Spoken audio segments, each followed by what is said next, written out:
Seri 3 Pedang Kayu Harum. Dewi Maut. Cerita, Ho Ping Hu. Audiobook, novel silat. Bab 14. Namun dengan kemarahan meluap In Hong mengejar keluar dari kamar itu menuju ke ruangan tengah kemana Busit tadi melarikan diri. Dengan mata berapi-api In Hong sudah mencabut pedangnya dan kini dia menudingkan pedangnya ke arah muka Busit yang berlindung di belakang orang-orang tua itu sambil membentak. Jahanam busuk Busit, majulah untuk menerima kematian. Nona In Hong. Apakah yang terjadi? Gobi Sinko bertanya, tongkat melintang di depan dada. In Hong tersenyum mengejek. Apa yang terjadi? Seperti kalian tidak tahu saja. Monyet busuk itu hendak memperkosa Yalima. Karena itu dia harus mampus di tanganku. Yap Kounio, aku tidak memperkosa, aku. Toat Bengkau Busit adalah orang kelima dari 5 bayangan dewa, ilmu kepandaiannya tinggi dan dia malah terkenal sebagai iblis pencabut nyawa, malah julukannya Toat Bengkau, monyet pencabut nyawa. Akan tetapi kini menghadapi gadis yang sikapnya begitu dingin membayangkan maut sendiri, dan melihat betapa dalam satu gebrakan saja gadis itu mampu membuatnya terbanting di tembok, dia menjadi gentar. Sabarlah, Nona Yap In Hong. Gobi Sinko berkata. Dia tidak memperkosa, tidak ada perkosaan di sini. Yalima memang melayaninya atas permintaanku dan muridku yang baik itu sudah mau. Bohong. Mana ada guru menyuruh muridnya berlaku sehina itu? Hehehe, kau anak kecil tahu apa, Nona? Ketahuilah, dahulu aku mempunyai 2 orang murid perempuan yang kucinta seperti anak-anakku sendiri, akan tetapi apa jadinya? Yang seorang menyerahkan diri tanpa seizinku kepada Ouyang Bo bocah setan itu, yang kedua menyerahkan diri di luar kehendakku, kepada Yap Kun Leong, kakakmu. Sekarang aku mempunyai murid ini dan aku tidak ingin terjadi seperti dulu, kini aku yang mengatur dia harus menyerahkan diri kepada siapa, dan malam ini untuk merayakan perkenalanku dengan Toat Bengkau Busit, aku menyuruh muridku menyerahkan diri kepadanya. Mengapa engkau mencampuri urusan antara guru dan murid? Bagus, nenek iblis. Wanita jalang dan kotor. Kalau begitu engkau pun akan mampus di tanganku bersama monyet tengik itu. In Hong sudah menerjang maju, Gobi Sinko marah sekali, tongkatnya juga bergerak dan menangkis. Juga Toat Bengkau Busit sudah mendapat hati melihat ada yang membantunya. Dia bukan pengecut, dan tadi dia hanya terkejut saja. Kini dia berseru keras, mengeluarkan senjatanya, sebatang Joan Pian, pecut baja, yang panjang dan terdengar suara meledak-ledak ketika dia menggerakkan senjatanya itu. Tar, cering sing. Toat Bengkau Busit dan Gobi Sinkau terkejut bukan main. Ternyata dalam bentrokan pertama itu, sinar pedang di tangan In Hong meluncur kuat bukan main, membuat tongkat di tangan Gobi Sinkau tergetar hebat dan pecut baja di tangan Busit membalik, sedangkan gulungan sinar pedang masih terus meluncur ke arah leher mereka. Plak! Plak! Sinar pedang itu bertemu dengan sinar putih 2 kali dan ternyata Bo Taisu telah menangkis sinar pedang itu dengan ujung lengan bajunya yang mengandung getaran hawa kuat sekali. Tahan dulu, Nona. Bo Taisu berseru. In Hong meloncat ke belakang, pedangnya melintang di dada, tangan kiri dengan jari terbuka dipasang di atas kepala. Aku akan membunuh Gobi Sinkou dan Toat Bengkau Busit. Siapa yang hendak melindungi mereka boleh maju sekalian. Enci In Hong. Jangan bunuh dia.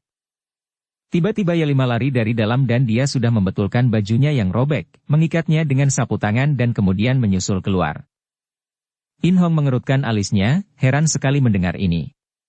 Siapa maksudmu? Gobi Sinkou itu, jangan dibunuh. Dia pernah berbuat baik sekali dengan menolongku, kini dia melakukan perbuatan jahat sekali dengan mengumpankan aku kepada manusia yang lebih ganas dari harimau, berarti sudah tidak ada hutang budi lagi. Kalau dia dibunuh, berarti aku masih hutang budi. Sekarang aku bisa ikut bersamamu, Enci. In Hong memandang ke depan dengan muka dingin, dan suaranya juga dingin menggiris jantung ketika dia berkata. Engkau sudah mendengar Gobi Sinkou. Boleh kalian pilih. Aku melupakan perkara tadi akan tetapi Yalima ikut bersamaku, atau kalian boleh maju semua untuk mati di ujung pedangku. Ciancai, bocah bermulut lancang. Pinto tidak boleh membiarkan engkau menantang kami. Hua Cincin berkata halus dan sebuah kebutan kuning telah berada di tangannya. Bocah sombong, kau kira kami takut kepadamu? Hek Isiankou juga sudah mengeluarkan pedangnya yang berkilauan tajam. Tidak perlu banyak cakap, majulah kalian semua orang-orang berhati busuk. In Hong menantang lagi, siap dengan pedangnya, berdiri tegak dan bersikap tenang, akan tetapi matanya melirik ke arah calon-calon lawannya dengan penuh kewaspadaan. Sedikitpun darah ini tidak merasa jerih, sungguh pun dia maklum bahwa dia menghadapi 5 orang yang ilmu kepandaiannya tinggi. Akan tetapi Gobi Sinkou tertawa dan memberi isyarat kepada teman-temannya untuk tidak turun tangan. Hehehe, Nona In Hong. Di antara kita orang-orang sendiri, perlu apa ribut-ribut hanya untuk urusan kosong belaka? Kita menghadapi urusan yang lebih besar, kalau saling gempur sendiri, bukankah merugikan kita sendiri? Ya lima ini belum mempelajari sejurus pun ilmu dariku, maka kalau dia memang tidak suka menjadi muridku dan lebih suka denganmu, silakan. Aku pun tidak perlu memperebutkannya. Melihat sikap mengalah dan ucapan yang nadanya ramah itu, In Hong merasa tidak enak sendiri. Betapapun juga, yang menyelamatkan nyawa Ya5 adalah nenek ini dan darah itu telah diambil murid oleh nenek ini. Jadi sesungguhnya dialah yang melanggar aturan, mencampuri urusan guru dan murid yang tidak ada bedanya dengan mencampuri urusan antara anak dan orang tuanya. Aku pun tidak mempunyai permusuhan dengan kalian, katanya dengan teguran halus. Dan andai kata urusan antara Ya5 dan engkau baik-baik saja, aku pun tidak akan berani mencampuri, Gobi Sinkou. Akan tetapi melihat seorang darah henda diperkosa oleh seorang laki-laki, sampai mati pun aku tidak rela dan siapapun laki-laki itu, pasti akan kutentang. Hehehe, Toat Bengkau, sekali ini engkau harus mengalah. Gobi Sinkou berkata sambil tertawa. Kita lupa bahwa di sini hadir seorang tokoh Giok Hongpang yang terkenal sebagai pembenci kaum pria. Sudahlah, Nona In Hong. Aku mengalah dan menyerahkan Ya5 kepadamu, akan tetapi engkau pun harus berjanji bahwa kita adalah segolongan dan kalau kelak kita membutuhkan bantuan, kuharap engkau tidak menolak membantu kami menghadapi lawan-lawan tangguh. Aku tidak akan berjanji apa-apa, Sinkou. Akan tetapi akan kuingat bahwa kalian bukan musuh-musuhku di saat ini dan telah memperlihatkan sikap bersahabat. Mudah-mudahan kelak kalian pun akan tetap bersikap demikian. Nah, aku hendak pergi bersama Ya5 sekarang. Ai, Nona muda yang gagah perkasa. Urusan kecil itu mengapa masih membuat Nona marah? Maafkanlah aku yang tidak tahan melihat gadis cantik jelita yang telah diserahkan oleh gurunya kepadaku ini. Harap engkau dan Nona Ya5 bermalam di sini dan besok baru melanjutkan perjalanan. Toat Bengkau Busit juga berkata membujuk. Orang termuda dari Ngosian Engcu, 5 bayangan dewa, ini cukup cerdik untuk mengerti maksud hati Gobi Sinkou, maka dia mengalah pula, menghapuskan kekecewaan hatinya, karena urusan kehilangan calon korban gadis itu hanyalah merupakan hal kecil saja kalau dibandingkan dengan urusan permusuhan mereka terhadap golongan Chin Lingpai yang amat kuat. Gadis ini lihai sekali dan andai kata mereka berlima dapat mengalahkannya dan membunuhnya, hal itu hanya akan membuat mereka rugi besar saja.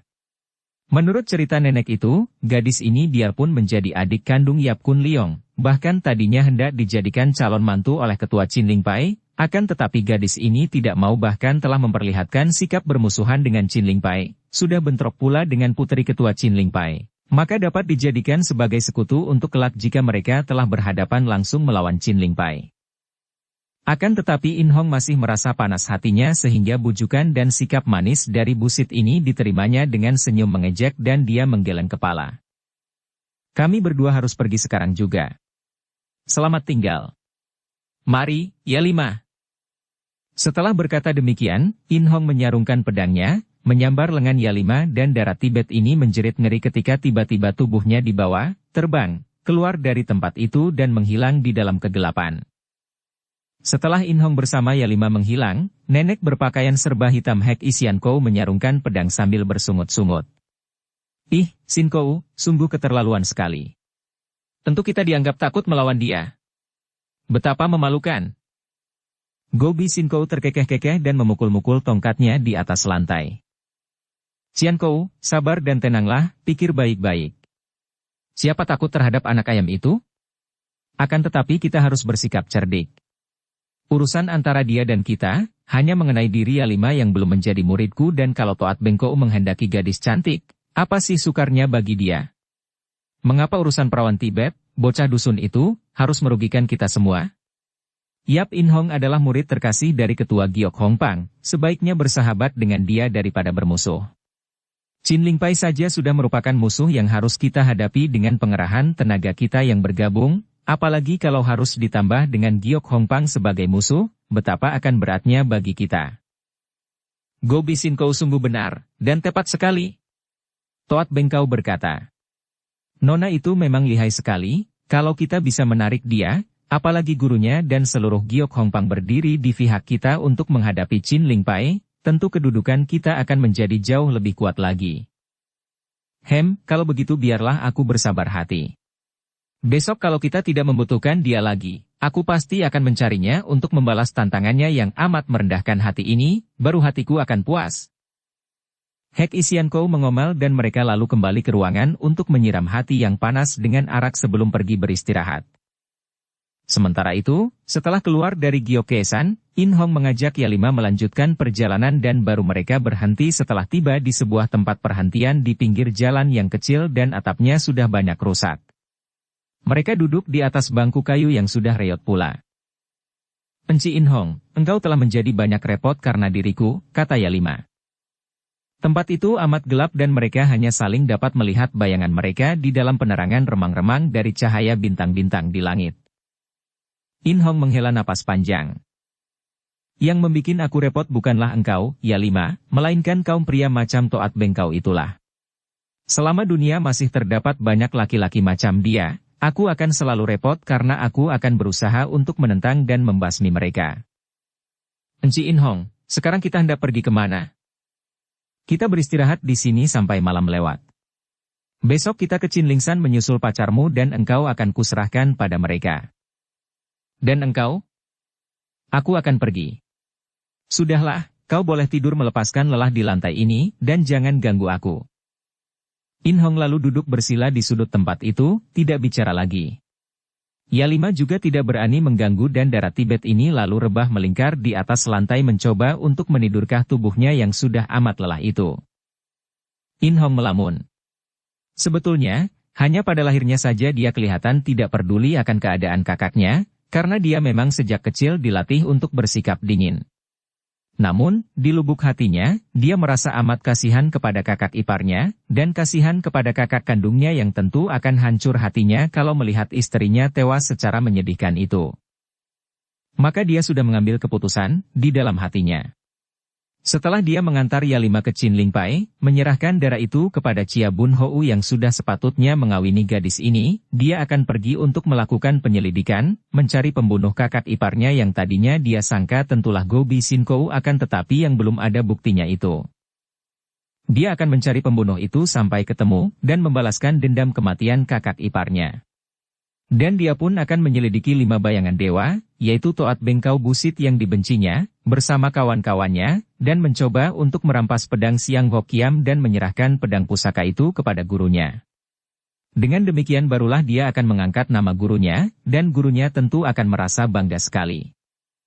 Dukung channel Novel Silat dengan subscribe, follow, like, komen dan share. Darah remaja yang belum dewasa benar itu berjalan seorang diri di dalam hutan yang amat lebat. Wajahnya yang cantik jelita, terutama bentuk mulutnya yang manis, kini nampak pucat dan layu, matanya agak kemerahan karena terlalu banyak menangis, rambutnya yang hitam panjang dan halus itu kusut, demikian pula pakaiannya yang agaknya sudah beberapa hari tidak pernah diganti. Langkah-langkahnya gontai dan pandang matanya sayu, kosong memandang ke depan, kadang-kadang dia menarik napas panjang yang bercampur isak. Darah remaja ini adalah Yap Meilan, putri Yap Kun Leong yang melarikan diri dari rumah orang tuanya dengan hati hancur. Dia bukan anak kandung ibunya. Kenyataan yang amat menyakitkan hati ini membuat dia lari pada malam hari itu, lari begitu saja tanpa membawa apa-apa, tanpa tujuan karena dia hanya menurutkan dorongan hati yang kecewa, penasaran dan berduka. Ibunya adalah orang pertama di dunia ini yang dicintainya, yang dibanggakannya sebagai wanita tercantik di dunia, barulah ayahnya yang hanya menjadi orang kedua baginya. Akan tetapi ibunya, orang yang dicintanya, dan dihormatinya, dijunjungnya dan dibanggakannya itu ternyata bukan ibu kandungnya. Dia tidak mau pulang lagi. Biar dia mati di jalan daripada harus menghadapi ibunya yang kini tidak lagi menjadi ibunya. Dia anak haram, dia anak pungut, anak tidak sah. Rasa marah dan penasaran terhadap ayahnya timbul. Mengapa ayahnya menipunya? Mengapa tidak sejak kecil memberitahu bahwa ibunya tercinta itu bukan ibu kandungnya? Tubuhnya sudah lemas. Biarpun sejak kecil Meilan telah digembleng secara tekun oleh ayah bundanya yang memiliki kepandaian tinggi, dan tubuhnya yang bagaikan bunga mulai mekar, bagaikan buah mulai meranum itu amat kuat dan memiliki daya tahan yang luar biasa, menyembunyikan tenaga sinkang yang kuat sekali, namun karena dia menghadapi pukulan batin yang hebat. Ditambah selama 4 hari terus melakukan perjalanan sambil menangis tanpa makan atau minum, bahkan tidak pernah tidur, kini tubuhnya hampir tidak kuat lagi. Dan dia melangkah seperti boneka hidup, kedua kakinya bergerak otomatis memasuki hutan yang besar dan lebat itu. Teringat dia betapa ibunya juga amat mencintainya. Ibunya tidak mempunyai anak lain, dan kalau dia bukan anak kandung ibunya, berarti ibunya memang tidak mempunyai anak dan tentu saja dia amat disayang, tidak peduli bahwa dia bukan anak kandung ibunya. Ibu! Meilan tersandung, jatuh di bawah sebatang pohon dan teringat ibunya, hatinya perih seperti ditusuk dan dia menangis, menelungkup di atas rumput. Tiba-tiba terdengar suara ketawa terkekeh-kekeh dan cekikikan di atas pohon. Biarpun tubuhnya lemah sekali, berkat latihan ilmu silat sejak kecil, secara tiba-tiba saja tubuh Meilan dapat meloncat bangkit dan dia sudah duduk dan memandang ke atas. Matanya yang masih basah air mata itu terbelalak, wajahnya yang sudah pucat menjadi makin pucat ketika dia melihat makhluk-makhluk seperti setan dan iblis ternyata memenuhi pohon besar itu, ada yang berjongkok di atas cabang, ada yang bergantungan dengan kepala di bawah.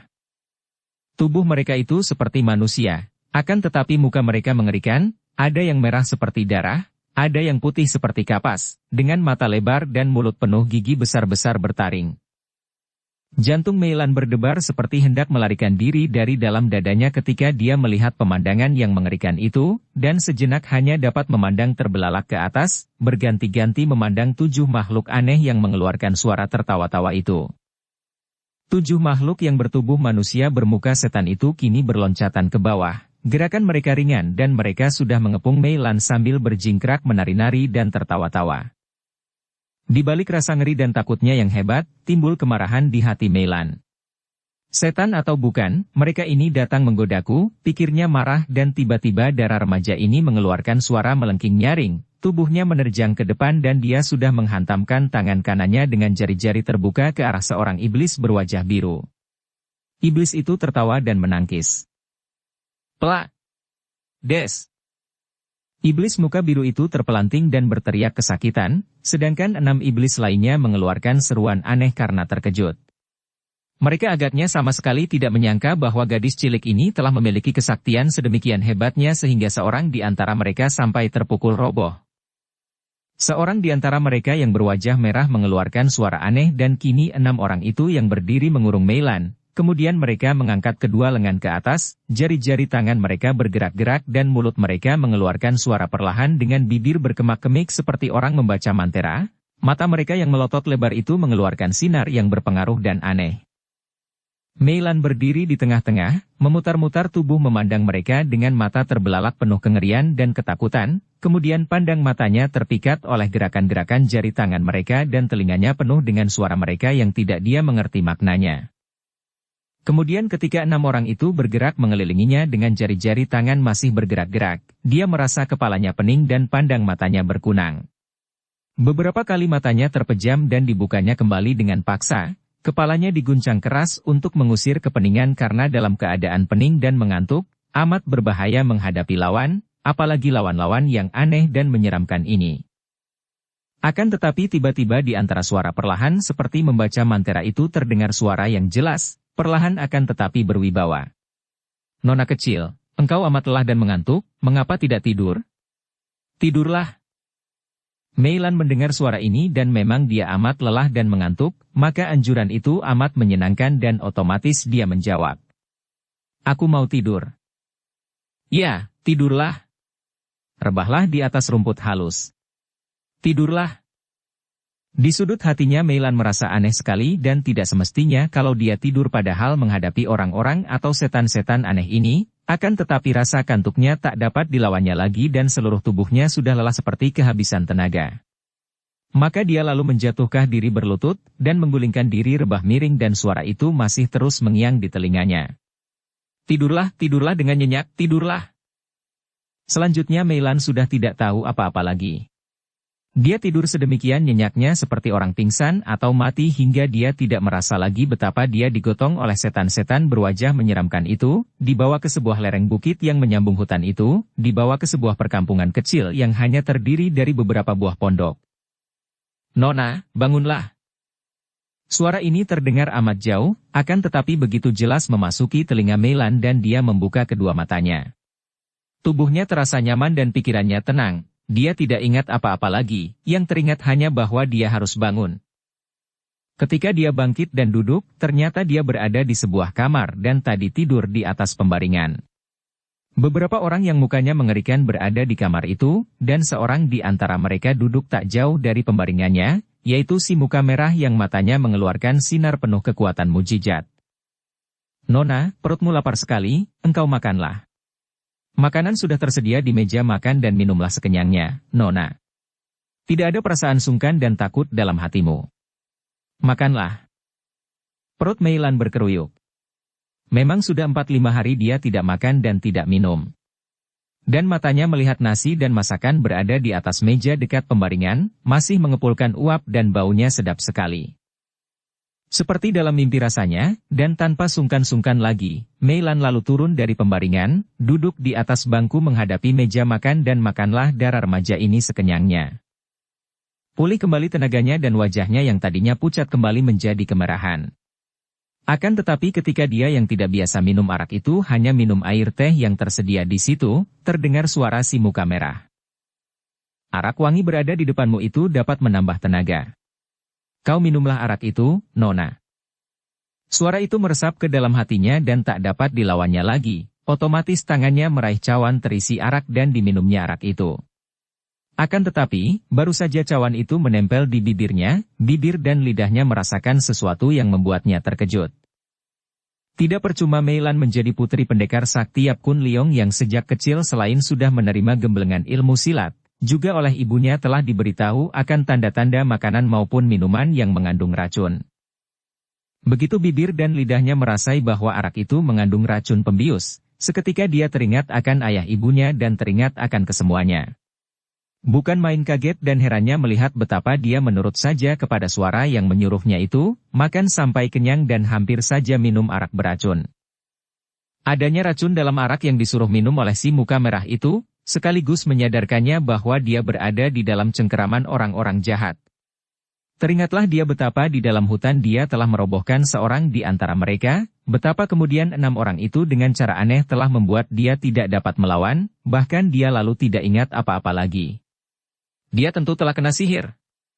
Ingatan ini membuat Meilan menjadi marah dan tiba-tiba dia bangkit berdiri, membalik dan memandang si muka merah dan 3 orang lain yang agaknya menjaga di situ. Des! 3 orang penjaga yang mukanya juga mengerikan sudah bangkit dan menghampirinya, sedangkan si muka merah dengan mengangkat tangannya ke arah muka Meilan membuat gerakan-gerakan dengan jari tangannya. Nona, kau minumlah arak itu, minumlah, minumlah. Suaranya mengandung getaran yang amat berpengaruh dan hampir saja Meilan menggerakkan tangan yang memegang cawan itu ke mulutnya.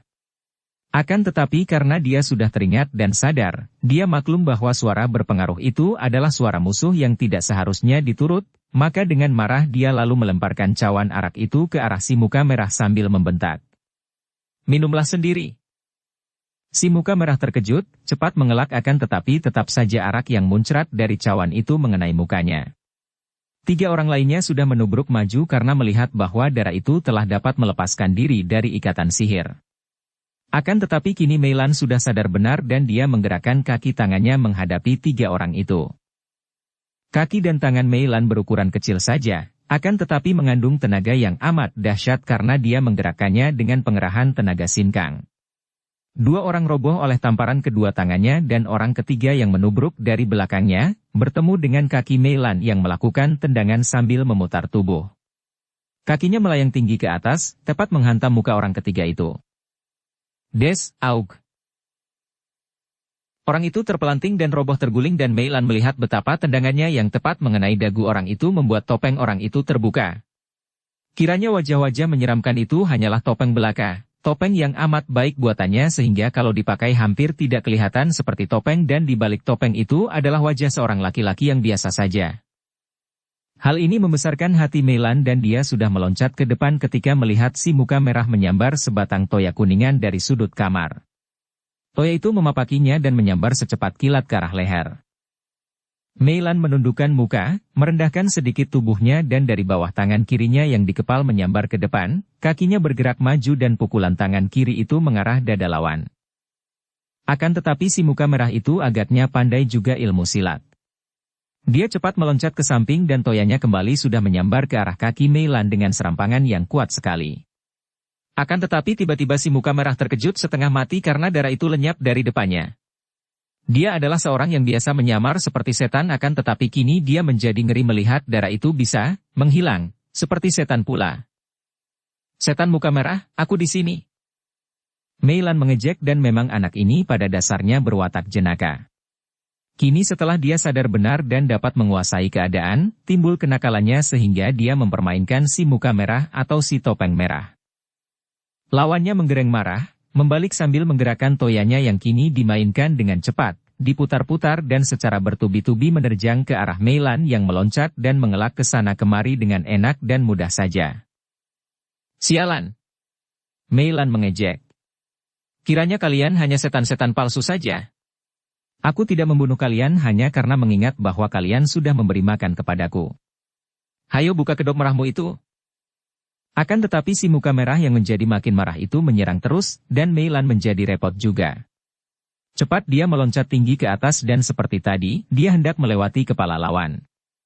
Akan tetapi sekali ini si muka merah sudah maklum bahwa gadis cilik itu lihai sekali ginkangnya, maka dia sudah mengejarnya dengan sodokan toya dari bawah. Melihat ini, Meilan menangkap ujung toya dan kakinya menotok ke bawah. Aduh! Si muka merah berteriak, toyanya terlepas dan dia menggunakan kedua tangan untuk menutupi muka karena hidungnya yang tercium ujung kaki kiri Meilan telah remuk tulang mudanya dan berdarah. Pada saat Meilan meloncat turun ke bawah dan membalik, ternyata di pintu telah muncul 9 orang bertopeng setan dan dipimpin oleh seorang kakek bermuka putih yang cepat berkata, "Tangkap dia dan jangan lukai dia. Pangcu, ketua, menghendaki dia dalam keadaan utuh dan segar." 9 orang itu menubruk. Meilan melawan sekuatnya dan membagi-bagi pukulan akan tetapi karena 9 orang itu maju berbareng dan meringkusnya, apalagi kakek muka putih itu lihai sekali dan telah berhasil menotok pundaknya, akhirnya gadis cilik ini dapat diringkus dan dibelenggu kaki tangannya, kemudian digotong keluar dari kamar itu, menuju ke sebuah ruangan yang besar dan dia dibaringkan di atas sebuah dipan kayu.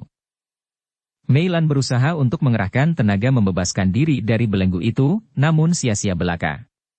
Belenggu yang mengikat kedua kaki dan tangannya itu terbuat dari kulit kerbau yang amat kuat, sehingga memaksanya putus sama dengan melukai kulit kaki tangannya. Maka dia bersikap tenang dan memutar leher memandang ke ruangan itu. Ruangan itu luas sekali dan tak jauh dari situ, di tengah ruangan, dia melihat beberapa orang duduk mengitari meja besar dan bercakap-cakap. Mereka terdiri dari 5 orang, agaknya merupakan pimpinan dari perkumpulan manusia setan itu. Kakek tua bermuka putih yang tadi memimpin anak buah menangkapnya juga duduk di situ, bersama 3 orang yang lain menghadap seorang kakek yang membuat Meilan menggigil karena ngeri. Kakek ini memang luar biasa sekali. Tubuhnya bongkok, punggungnya menonjol, pakaiannya serba putih dan mukanya mengerikan sekali. Kepalanya gundul, matanya hanya tampak putihnya saja. Tidak ada manik matanya, hidungnya bengkok dan mulutnya yang tidak bergigi lagi itu kelihatan mengejek, mukanya sudah penuh keriput dan dia kelihatan sudah tua sekali, terlalu tua untuk hidup. Dan ternyata bahwa kakek gundul ini adalah ketua mereka, karena terdengar kakek bermuka putih bertanya. "Pangcu, apa yang akan kita lakukan terhadap gadis cilik yang liar itu?" Kakek gundul itu menoleh ke arah Meilan dan kembali Meilan menggigil. Setelah kini kakek itu menoleh dan wajahnya nampak jelas, benar-benar amat menjijikkan dan menyeramkan.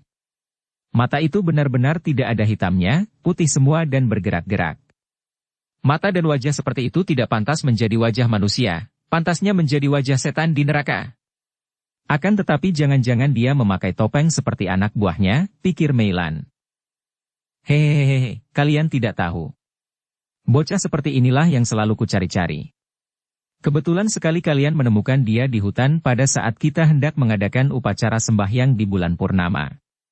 Selain dia ini seorang perawan yang berdarah bersih, juga tubuhnya terlatih dan hawa murni yang dilatih mengitari tubuhnya membuat darahnya lebih bermanfaat lagi.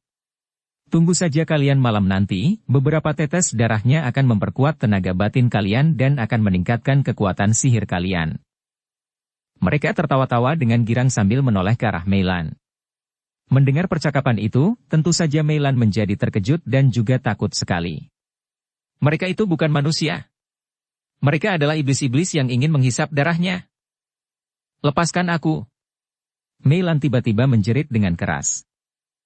5 orang itu bangkit dari bangku mereka dan memandang ke arah Meilan yang meronta-ronta. Kakek gundul berkata, biarkan dia mengerahkan tenaganya, itu baik sekali untuk memperkuat jalan darahnya sehingga kita akan memperoleh darah segar malam nanti. Makin takutlah hati Meilan. Wajah 5 orang kakek itu benar-benar menyeramkan sekali, dan membayangkan betapa darahnya akan disedot oleh iblis-iblis ini, dia merasa ngeri dan tak tertahankan lagi dia menjerit dengan pengerahan kaikangnya. Jerit melengking yang terdengar sampai jauh dan bergema di seluruh bukit. Ketua itu terkejut dan sekali dia meloncat, tubuhnya sudah melayang dekat Meilan, tangan yang kasar dan seperti penuh koreng dan penyakit gatal, kemerahan dan bernanah itu bergerak menotok jalan darah di leher Meilan. Seketika gadis itu kehilangan suaranya dan dia memandang penuh kengerian kepada kakek ini, kemudian memejamkan mata karena tidak tahan saking jijiknya. Kakek itu lalu berjalan kembali ke meja di tengah ruangan dan berkata, malam nanti kumpulkan semua anggota. Setelah upacara sembahyang kita berpesta semeriah mungkin untuk menghormati para arwah yang kita undang malam nanti. Apakah untuk keperluan hidangan dan lain-lain sudah cukup semua? Sudah, Pangcu. Para hartawan di Liong-Sijung sekali ini menyumbang 10 ekor babi di samping uang untuk segala keperluan makanan, sedangkan lurah dan hartawan dusun Beng Namjung di sebelah utara bukit menyumbangkan uang secukupnya dan 50 guci besar arak wangi. Bagus, tidak percuma kita melindungi kedua dusun itu. Kakek gundul berkata dan selanjutnya mereka bercakap-cakap mengatur rencana pesta malam nanti, akan tetapi Meilan sudah tidak mendengarkan lagi karena gadis ini sibuk dengan kekhawatirannya sendiri. Dia adalah seorang gadis yang pemberani, akan tetapi sekali ini, berada di dalam cengkeraman manusia-manusia seperti iblis itu, dia merasa ngeri dan takut sekali. Air matanya mengalir dan diam-diam dia menyesal mengapa dia telah meninggalkan rumah ayahnya yang aman dan tenteram. Hatinya kini menjerit-jerit memanggil ayah dan ibunya, dan kenyataan bahwa ibunya bukanlah ibu kandungnya tidak teringat lagi pada saat seperti itu. Kalau ada ayahnya dan ibunya, iblis-iblis ini tentu akan dibasmi habis dan dia akan dapat diselamatkan. Ayah! Ibu! Tolonglah aku, tolonglah! Hatinya menjerit-jerit karena mulutnya sudah tidak dapat mengeluarkan suara lagi. Orang-orang macam apakah yang mendirikan perkumpulan aneh ini? Kakek gundul itu adalah seorang bekas tokoh dari perkumpulan rahasia Pek Lian Kau. Semua tokoh Pek Lian Kau mempelajari ilmu sihir dan kakek ini tadinya juga seorang tosu Pek Lian Kau yang diusir dari perkumpulan kebatinan itu karena dia telah menyeleweng dari peraturan Pek Lian Kau dan menggunakan kepandaian demi keuntungan diri pribadi. Setelah terusir dari Pek Lian Kau dan tidak diakui lagi, tosu ini lalu menggunduli rambut kepalanya dan dia lalu menggunakan kepandaian silat dan sihirnya untuk mendirikan perkumpulan baru. Perkumpulan kebatinan yang memuja roh-roh dan melatih sihir yang katanya akan membuat batin menjadi kuat dan dengan bantuan roh-roh itu kelak akan dapat memperoleh tempat yang menyenangkan setelah mati. Dengan kepandaian silat dan sihirnya, bekas tokoh Pek Lian Kau yang kini menggunakan nama julukan Zheng Hua Xianjin, manusia dewa beribu bunga, itu dapat mengelabui rakyat di dusun-dusun sehingga banyaklah yang menjadi murid dan anak buahnya, banyak pula suami istri dari dusun-dusun yang suka menyumbangkan segala milik mereka untuk mengalami kenikmatan, sorga dunia, di bawah pimpinan kakek yang kini mukanya seperti iblis itu. Sebetulnya, sebelum keluar dari Pek Lian Kau, tokoh ini telah dihukum oleh para pimpinan Pek Lian Kau sehingga mukanya menjadi rusak, punggungnya bongkok dan kedua matanya buta.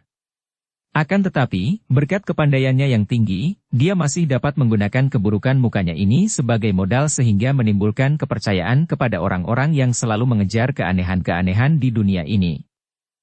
Sedikit pelajaran sihir dan sulap, juga ilmu silat, membuat para anggotanya makin tunduk dan percaya kepada kakek ini yang membentuk perkumpulan yang diberi nama Zheng Huapang, Perkumpulan Seribu Bunga.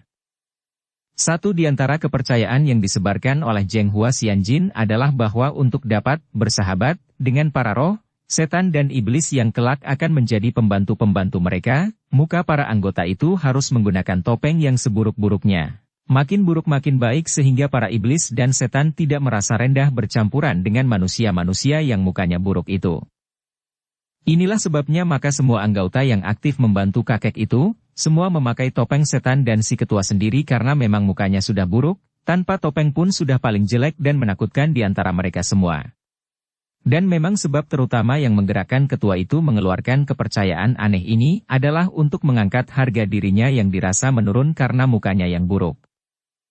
Akan tetapi, bukan hanya karena sekedar menerima ilmu-ilmu sihir dan sulap saja yang menarik hati para anggota pembantu dan anggota luar yang terdiri dari orang-orang dusun. Berbondong-bondong mereka datang dan masuk menjadi anggota, bukan hanya sendirian melainkan membawa pula istri-istri mereka. Yang amat menarik hati mereka adalah setiap kali diadakan pesta di waktu bulan purnama, sebulan sekali pesta berlangsung setelah diadakan upacara sembahyang kepada para roh dan dewa termasuk iblis-iblis yang berkeliaran di permukaan bumi. Pesta itulah yang menarik hati mereka karena dalam saat-saat pesta berlangsung, mereka benar-benar merasakan sorga dunia yang amat luar biasa. Pesta yang bagi orang-orang biasa tentu dianggap mesum dan kotor akan tetapi bagi mereka yang melakukan semua itu di luar kesadaran mereka karena mereka sudah berada di bawah pengaruh sihir mujizat, sama sekali bukan mesum dan kotor, melainkan merupakan tanda betapa roh-roh itu benar-benar telah menjadi sahabat-sahabat mereka dan mereka merasa terjamin kelak setelah mereka pun menjadi roh-roh tanpa jasmani lagi. Di dalam pesta itu, setelah mereka semua berada dalam keadaan tidak sadar, roh-roh itu meminjam tubuh mereka untuk bersenang-senang dan terjadilah kemesuman di antara mereka, di tempat terbuka dan terjadi permainan cinta yang kotor, bertukar istri dan suami begitu saja tanpa ada yang merasa tersinggung, tanpa ada rasa malu karena yang melakukan itu adalah roh-roh yang bersenang-senang dan mereka itu hanya meminjamkan tubuh mereka saja untuk menyenangkan roh-roh dan setan-setan itu agar kelak mereka suka membantu mereka sesudah mereka meninggal dunia. Malam itu bulan purnama muncul dengan cerahnya, tanpa ada awan yang menghalang, dan sinarnya sejuk menerangi seluruh ruangan terbuka yang menjadi tempat pesta dari perkumpulan Zheng Huapang itu. Mei Lan masih terikat kaki tangannya dan kini dia dibaringkan terlentang di atas dipan yang diletakkan di pinggir lapangan terbuka itu. Ketua Zheng Huapang telah duduk di atas sebuah kursi, tersenyum-senyum dan wajahnya yang putih pucat itu bersinar-sinar, kelihatan girang sekali. Akan tetapi dalam pemandangan Mei Lan kelihatan makin mengerikan. Para pembantu kakek itu, si kakek muka putih dan beberapa belas orang yang mukanya bermacam-macam warnanya, sudah hadir pula di situ, jumlah mereka ada 17 orang. Ada beberapa orang yang memukul tambur dan canang dan sebagian dari mereka membereskan meja-meja yang penuh dengan hidangan dan minuman arak. Dari luar datang berbondong-bondong anggota-anggota luar, yaitu para penduduk dua buah dusun di selatan dan di utara bukit yaitu Dusun Liong Sijung di selatan dan Dusun Beng Namjung di utara. Tentu saja tidak semua penduduk yang tertarik dan memasuki perkumpulan kebatinan ini, akan tetapi mereka yang tidak setuju tidak berani menentang setelah tahu bahwa Zheng Huapang yang hanya terdiri dari belasan orang pimpinan itu ternyata mempunyai ketua yang amat lihai. Lebih-lebih lagi setelah para penjahat di kedua dusun itu semua ditundukkan oleh Zheng Huapang, maka tidak ada orang yang berani menentangnya. Lebih dari 30 pasang suami istri, sebagian besar masih muda-muda karena orang-orang yang terlalu tua tidak diperkenankan menjadi anggota, kini berbondong datang. Muka mereka semua tertutup topeng sehingga mereka itu tidak saling mengenal dan ini pun merupakan akal dari Zheng Hua Xianjin karena dengan muka bertopeng, mereka dapat melakukan perbuatan mesum tanpa malu-malu atau takut akan dikenal oleh tetangga atau teman-teman sedusun mereka. Kalau pesta yang gila sudah memuncak dan tidak ada tubuh yang tertutup pakaian sedangkan semua wajah bersembunyi di balik topeng yang sama anehnya, siapakah yang akan saling mengenal? Biarkan para roh yang menguasai mereka dan memilih pasangan masing-masing. Dan dalam kesempatan itu, tentu saja 17 anggota pembantu Zheng Hua Xianjin kebagian pasangan dalam pesta gila ini, karena mereka semua akan melakukan perbuatan mesum secara bergantian dan beberapa kali saja sepuas hati mereka.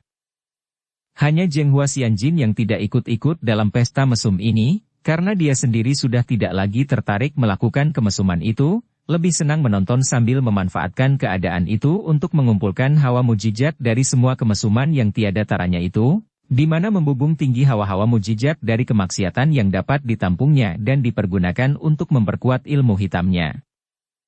Setelah semua orang berkumpul dan duduk bersila di atas lantai yang luas itu, semua menghadap ke arah Zheng Huasianjin yang duduk di atas bangkunya. Kakek gundul ini bangkit berdiri dan mengangkat kedua lengan ke atas. Berhentilah semua suara, para pemukul tambur dan canang juga berhenti dan mereka semua menekuk tubuh ke depan memberi hormat kepada ketua mereka yang kini berdiri dengan punggung bongkok seperti iblis itu. Mei Lan menoleh dan memandang dengan jantung berdebar penuh rasa ngeri. Kakek gundul itu mengucapkan kata-kata yang tidak dimengertinya, yang merupakan kata-kata rahasia perkumpulan itu sebagai isyarat kepada para anggota untuk memuja atau bersembahyang kepada Dewa Bulan. Kini semua orang mengangkat kedua lengan dengan tangan terbuka dan telapak tangan menghadap bulan purnama, kemudian mereka semua mengeluarkan nyanyian yang pendek dan aneh, dengan jari-jari tangan digerak-gerakkan. Mei Lan terbelalak memandang jari-jari tangan yang menyeramkan itu dan melirik ke arah bulan. Kebetulan ada awan putih lewat di bawah bulan dan entah mengapa pemandangan ini amat menyeramkan, seolah-olah awan yang berbentuk aneh itu muncul tidak sewajarnya, seolah-olah ada hubungannya dengan gerak jari-jari tangan dan suara nyanyian pujian itu. Suasana menjadi penuh hikmat dan orang-orang yang berlutut sambil bernyanyi memuja bulan itu seperti orang-orang kesurupan, tubuh mereka mulai menggigil dan jari-jari tangan mereka seperti hidup di luar kekuasaan mereka. Wajah-wajah bertopeng menyeramkan menambah suasana menjadi makin aneh. Sang ketua menurunkan kedua lengannya sambil berseru keras dan semua orang kini juga menurunkan lengan mereka kini kembali menghadap dan memandang kakek gundul itu. Bersambung ke bab 15. Dukung kami dengan subscribe, follow, like, komen dan share. Terima kasih.